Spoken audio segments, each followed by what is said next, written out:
Well, once again, welcome to Headlines and Headaches. And of course, we got the crew here today and we're having a good time already. We were chit chatting before, and I said, no, we're not going to chit chat because we got to keep moving along because Larry's important, but Kristy's more important because she's got a lot of things that she's got to get done with today. And of course, our good friend Cody Meyer is with us with his music in the background. I just turned it on because, whatever. But Cody, I always like to start the show with Cody because he's my beat master. It's Frog Z, Froggz, all capital letters if you want to look for him and listen to his beats. I mean, I think this last week he was in 22 or 27 different countries. Quite the beat master, Frog Z. Someday I'll learn how to put his picture up here so you can see what it looks like. But he comes up with a lot of different beats for me. And oh, yes, folks, if you're wondering, Larry Johnson is in the car. He's not driving. Are you putting your Driving. seatbelt on now, Larry? Is that The what you're car doing? was beeping, yes. Oh, you are crazy. As you can tell, this is a political broadcast and a podcast, and we really don't care because we have fun. We tell it like it is. We don't pick sides. You might notice that we lean one way or the other, but I just love this gal. We've worked together, as you know. We've had her on the podcast before, and we've worked together very very well for the American Legion legislative committee. When I was part of that group, it was the Media and Communications Committee back in the day. Gosh, 3 years ago now, maybe even Yeah. four. But Kristy Janigo, who's our guest, I wanted an update because she is running for Minnesota Senate in District 37, correct, Kristy? That's right. All right. And we talked long and hard.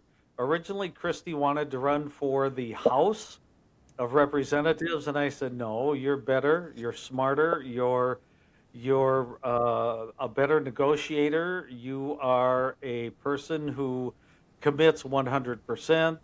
You are a person who doesn't point fingers but looks for solutions to issues." And I said, "Kristy, you're way better than," and not to put him down, but I'm saying the upper body is the Senate, and we need more younger people in that kind of position. And I said, someday you're going to run for governor, but let's get the Senate under your belt first. And so she jumped in 100%, and I have been a supporter, have endorsed her for the position, even though we come from different political backgrounds, different parties. I'm more into over the years. And Larry, I know you've gotten this way too, is that because of both of us being in politics, we've come to realize in our older day that it's about the person, it's not about the damn party. Yeah, Larry, wouldn't you agree?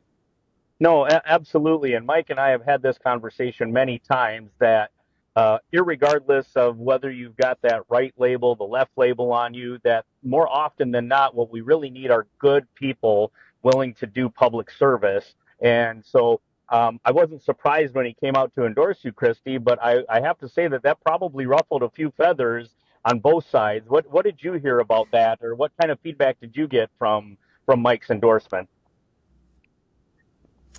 Well, it was kind of fun because Mike was able to come up when I had my campaign launch at a brewery in Maple Grove. And I think it really touched a lot of people's hearts that he was there and endorsing me. I heard a lot of positive feedback that they were just so touched that a Republican was willing to endorse me and look past party labels. I will say that as a candidate, I have, being a middle of the road candidate, I have received a little grief from people on both sides of the aisle. I do think it's tough for candidates to be kind of in the middle and to take some issues that kind of cross over party lines from time to time. You can get, people want you to be a certain way. You're not far left enough, you're not right enough, but I think for me, it's just really affirmed so far on the campaign trail, which I've been underway for about a year, that what I'm doing is the right thing because people deserve, the entirety of the population deserve to be represented, not just half the population or the party that you represent. It's important to remember all views. No, So, absolutely. Christy, my question is, when you're out and about campaigning, do you have a driver like Larry has today while he's podcasting? Sometimes I do, but honestly, I kind of prefer being out there by myself. I get really into it, very focused on it, and I like having just a one-to-one conversation with me and the voter. And the people that I'm talking to, I am, talking to a very wide array of folks.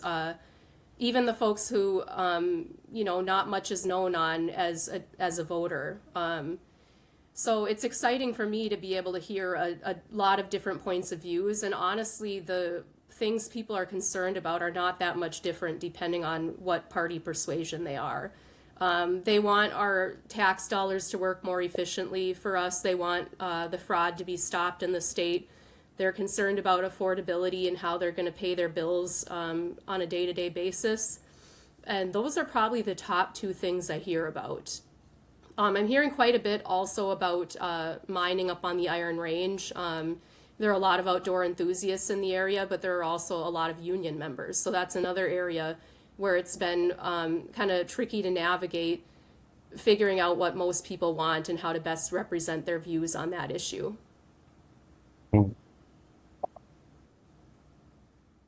So yeah, I just wait. Go ahead. well, I was just going to say, I know the boundary water issue has come up quite a lot recently based on some recent activity there, and I know that that's something that I think as Minnesotans we take very seriously. The clean water.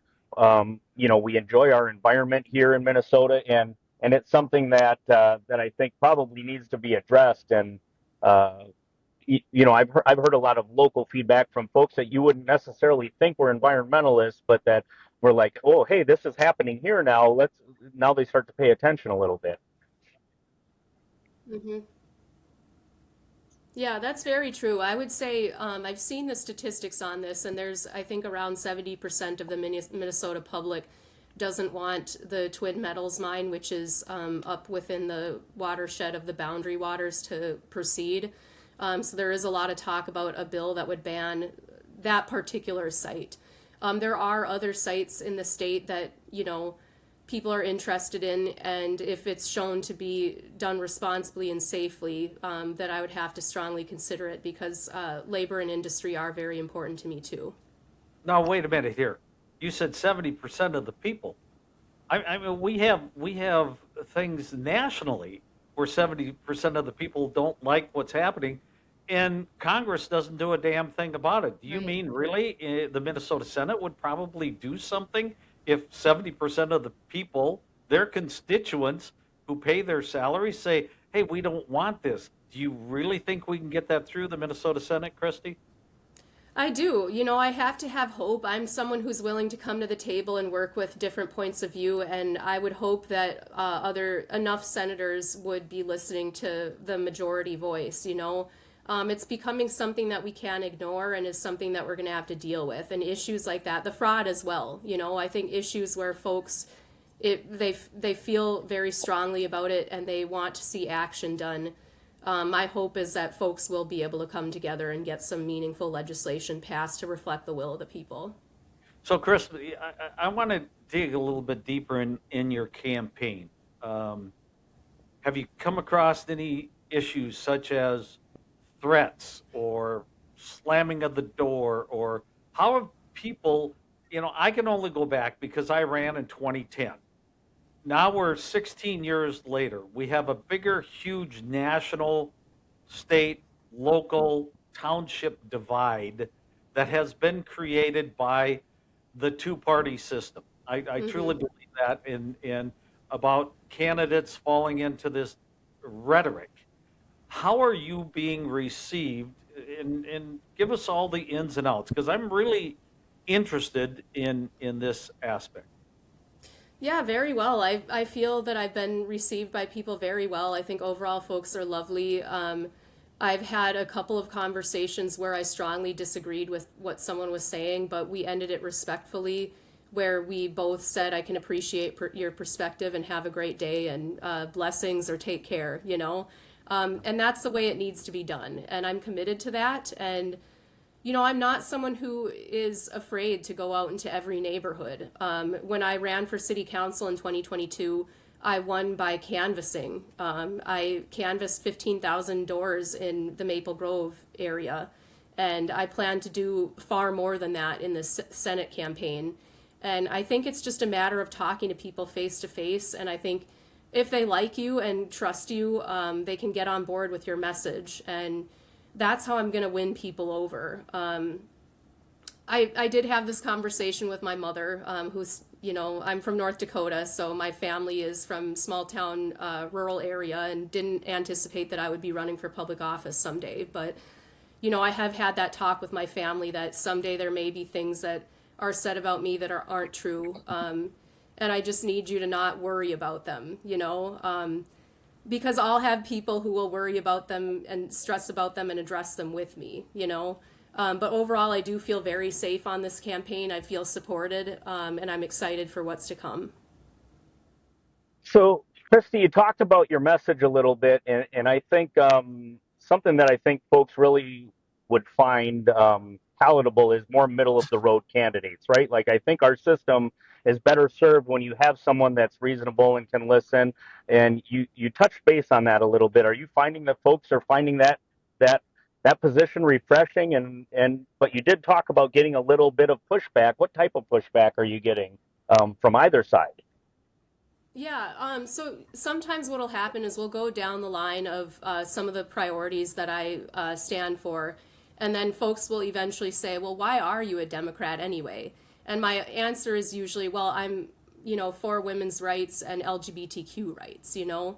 So those are kind of the two. So I've got families who are part of the LGBTQ community, and that kind of has solidified that for me. And, you know, I've met plenty of Republicans too who are supportive of their LGBTQ friends and families. So those are kind of the issues that kind of make me fall on this side of the aisle. And sometimes you do get pushback because you can't find that place where you can find agreement. But I think overall my platform is very practical.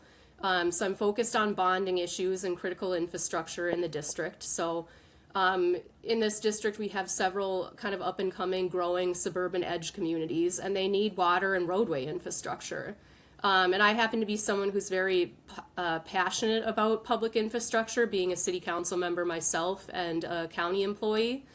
So I will absolutely advocate for those projects that our communities need to grow. It's interesting because we have the most farmland in Hennepin County in District 37. So you wouldn't think that urban county like Hennepin County has farmland, but we do. And I'm just really excited to get out there and talk to the farmers. So I come from a farming family. My dad's family farmed the Red River Valley. And he passed away about 12 years ago. And I just keep thinking about how much fun he would have had knocking on those doors with me and talking about the prices of soybean or you know, whatever product and yields and how things were looking for the year. So yeah, I really look forward to connecting on things like that. Other things I'm very focused on public safety. So my brother has chosen the field of law enforcement, so it's been a pleasure following his career. And I actually volunteer in law enforcement myself. I'm a water patrol, a sheriff's water patrol volunteer. And I have a passion for keeping people safe. And yeah, so I'll be very focused on public safety. That's something everyone can get on board with. Veterans issues are huge. So Mike mentioned our time at the legislature together, being on the American Legion's legislative committee. I was able to write some bills as part of that process and get those shepherded through the state legislature. So that's really how I learned what I know about politics, is from doing the work myself, drafting bills, finding bipartisan authors. And there's just so much unfinished business that I want to get in there and pick up on from day one. I mentioned I'm a city council member. Oh, go ahead. Think about your passion on getting involved in things, and one hits close, and that's the citizen's pocketbook. And I think, you know, when I ran in 2010, Yeah. my whole political stance was I wanted to make sure there were still dollars in the pocketbooks of the average John Doe Yeah. worker out there. And I think 16 years later, as it is now, I think it's even more important that our folks that are running for office, even some of the old timers that I think should go away in both parties. I mean, Yeah. if you've been there 20 years, you need to get the hell out. That's Mm-hmm. not what our founding fathers wanted from the people that were serving. They wanted people to serve and then get out, not make a Yep. living out of it. And and I can see it on both sides of the aisle. Um, but it's the pocketbook. It's everything from what are we legislating that is creating issues for the pocketbook of the average John Doe citizen. And at the same time, and now that I fit in that category, what are we doing for those that have paid dearly Mm. throughout their entire working career, and now they're not working anymore? I mean, how are you uh, articulating that to the people that you're coming in contact with? Yeah, there's so many things that we need to work on with affordability. And, being a working class person, I know what it's like to struggle and to work long hours and to not see your dollars go as far as you would hope they would. So, areas that I hear a lot from residents are the cost of healthcare and prescription drugs. It is crazy how much healthcare CEOs are making. And I do feel like that's part of the reason why our healthcare costs are just out of control. But many other things too. I do think pharmaceutical companies are charging too much for certain medications, and some of these meds we have to live off of. I have a chronic thyroid condition, and thank goodness the medication that I need is very cheap, regardless of what insurance company I use or who manufactures the drugs. But that's not the case for everyone, and Okay. especially diabetes comes to mind. Thinking of how expensive some of that care is, cancer care, and things that really keep people alive. So that would be one. I also think the cost of housing has really skyrocketed, and I'm interested in working with the industry to look for ways to bring down some of the costs of starter homes. I do think, well, I've noticed here in Maple Grove that starter homes are going for 450K to 550K or upward. And that's just, it's really gone up. My husband and I bought here in Maple Grove partly because of affordability.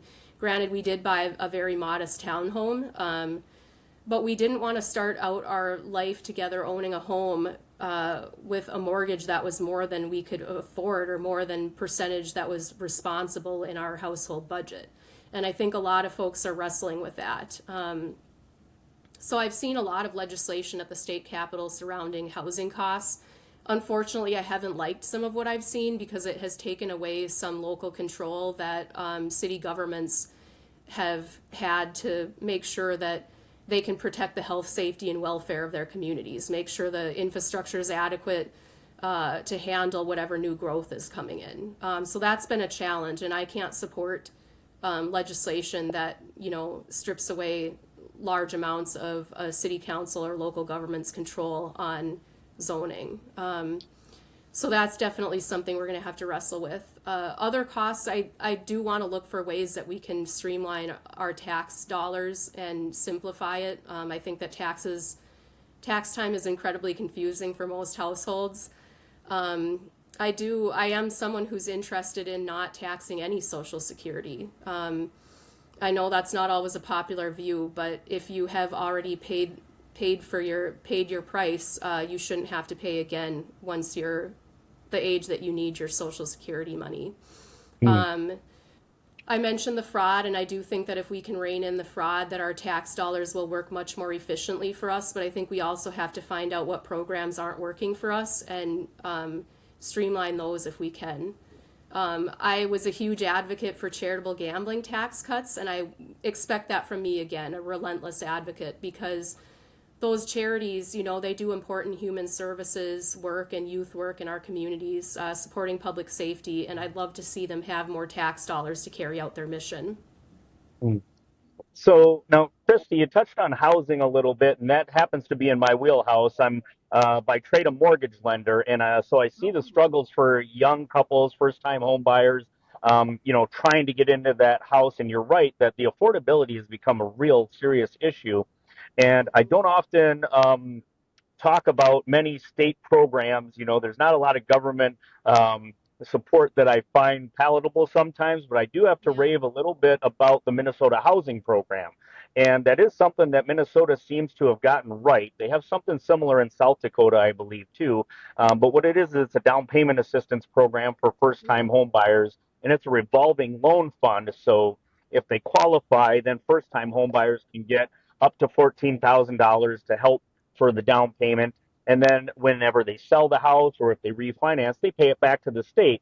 So it's kind of a win-win for everybody. But what we're seeing with the house prices increase, that sometimes that 14 isn't quite enough to get their foot in the door. And then even though incomes are increasing, they're not increasing enough to keep up with those house values. Is that something that you might be Yeah. willing to take a look at or ask folks to revise and say, hey, could we look at some different parameters? Maybe we increase the income limits a little, or we, have different tiers for the down payment, depending on, metro versus rural, things like that.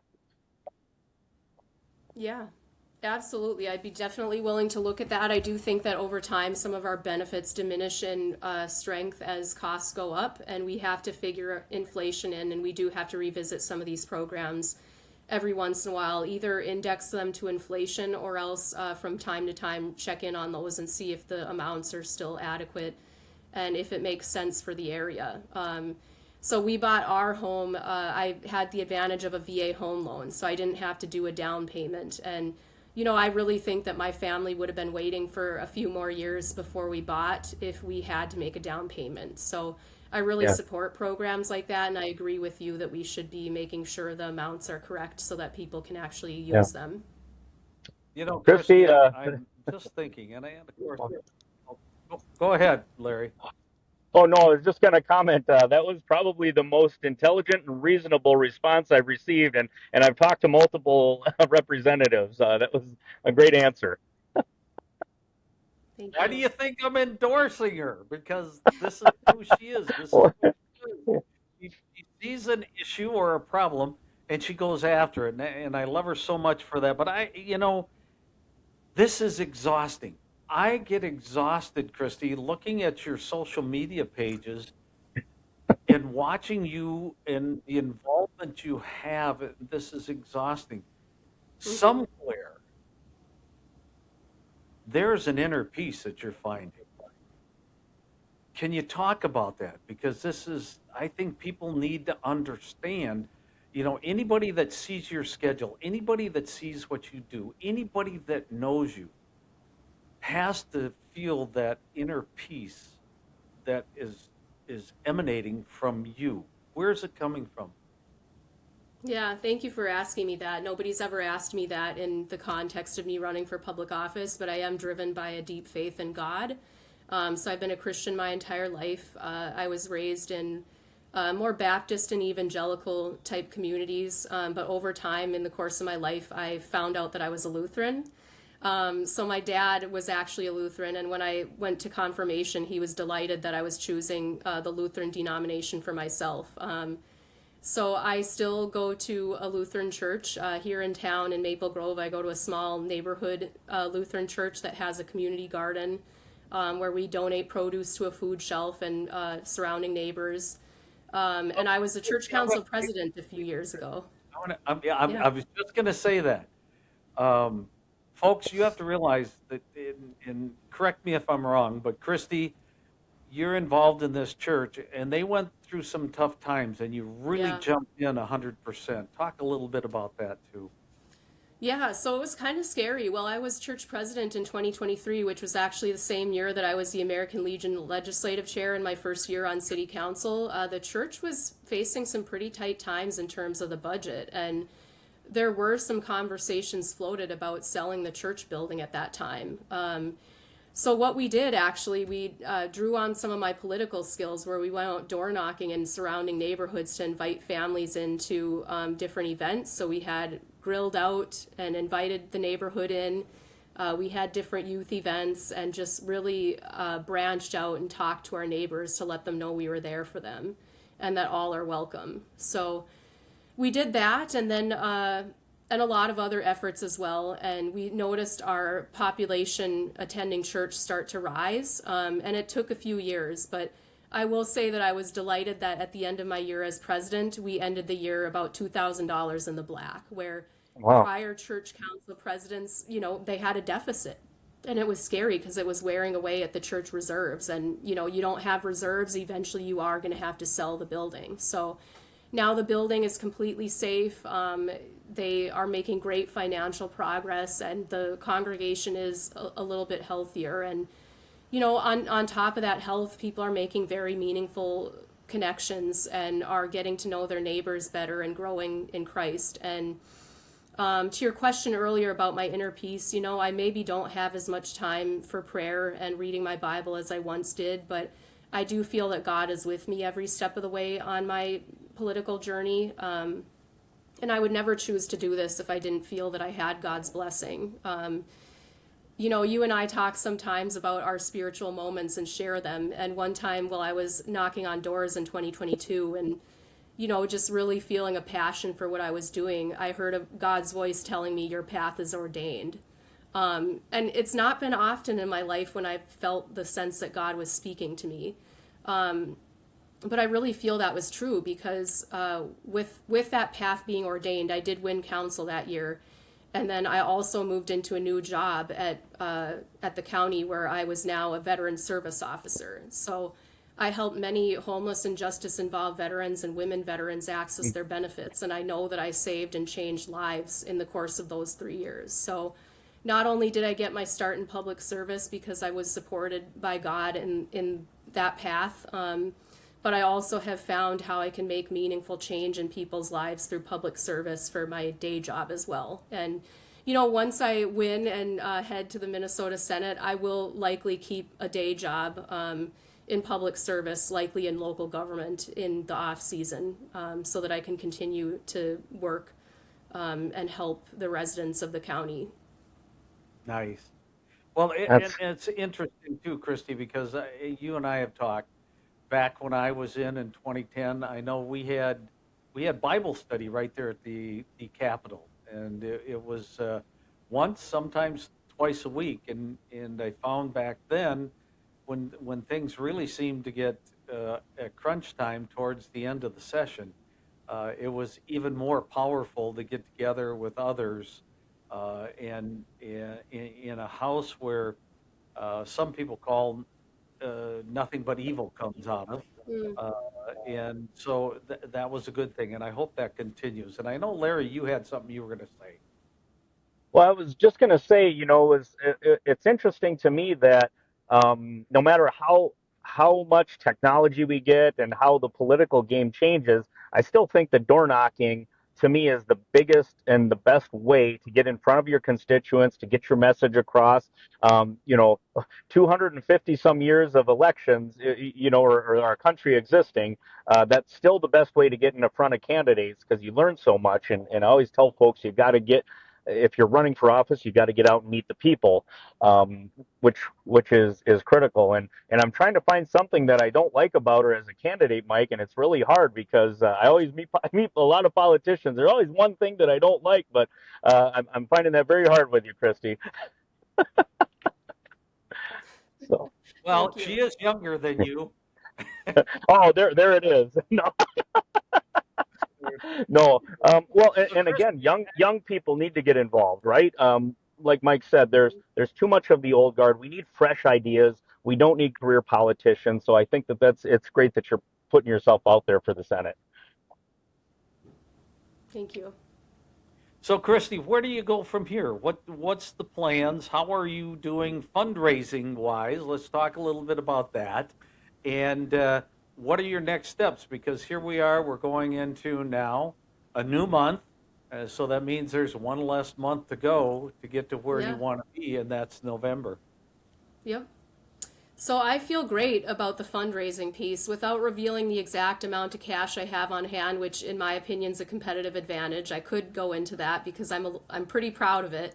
But let's Sure. just say that at this rate, the rate that I'm raising funds and getting support from donors, I will raise the full maximum allowed expenditure for someone who has been a candidate before in the district and who has signed the public subsidy. So I'm on track to raise the Minnesota Campaign Finance Board's maximum allowable expenditure limits.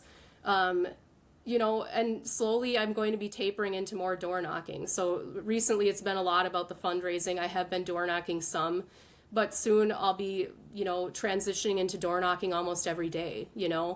And so I'm an athlete. I CrossFit 4 to 5 times a week. And I do see hitting those door knocking targets as a bit of a sport.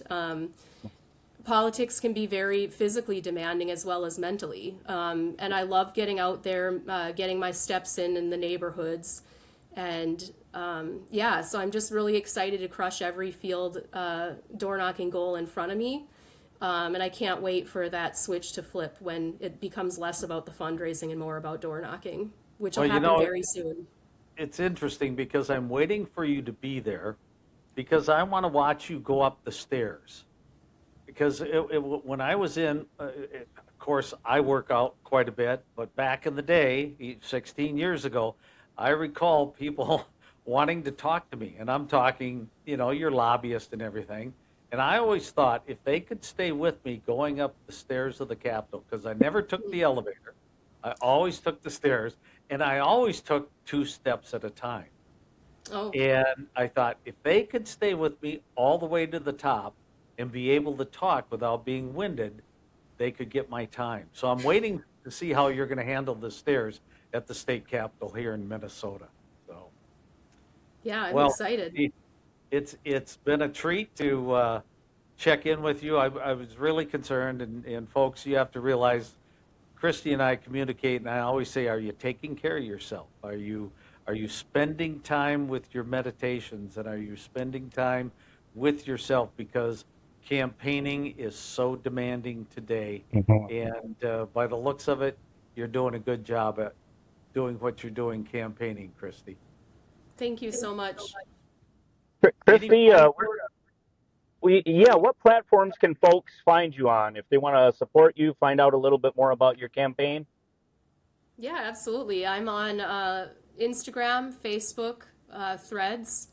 I'm also on LinkedIn, Blue Sky, X, but I don't use X anymore. I find it a bit toxic. I do post the occasional TikTok video, and I have a website which is ChristyJanigo4MN.com. Yes, Excellent. Thank you. got everything covered. Kristy, it was great to have you back on the podcast, and we're going to be touching base with you again before the big day, which will be in November, and keep doing what you're doing. And we're sending all the love from southern Minnesota up your way. And thanks again for being with us. All right. Take care. All right. This has been Headlines and Headaches. Larry's on the road, bouncing around as always, and we'll be back with you again with another episode of Headlines and Headaches. But until then, remember this, just be the one.